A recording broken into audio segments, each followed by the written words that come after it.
प्रसन्न जी कहा जाता है कि दुखों की धूप में तू छाव बन के आया है, दुखों की धूप में तू छाव बन के आया है,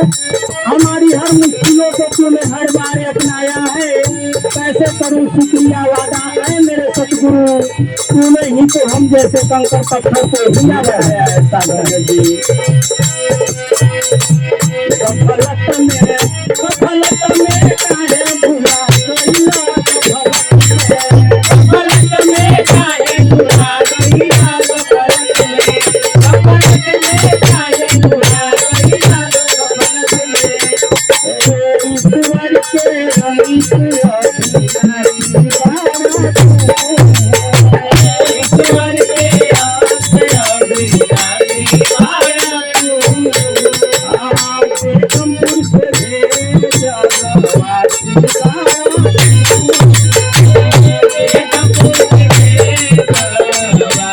बारा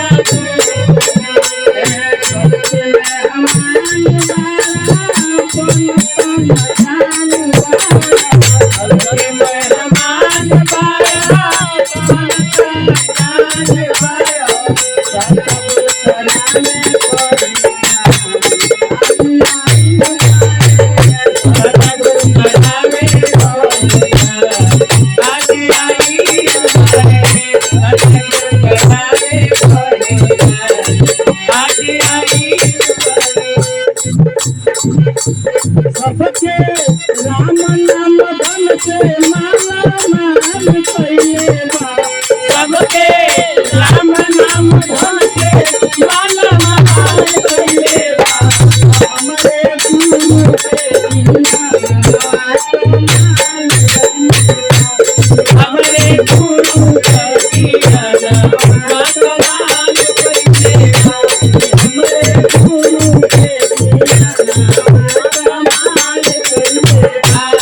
हमरे गुरु के बिना चारों पढ़ के एक साथ बैठा, चारों पढ़ के एक साथ बैठा, पढ़ के एक साथ बैठा, सिंदूरम से एक साथ बैठा,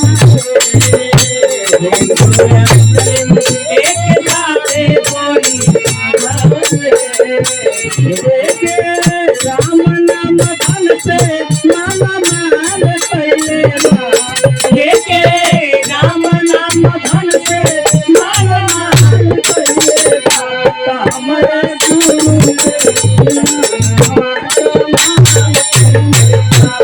हमरे गुरु हमरे गुरु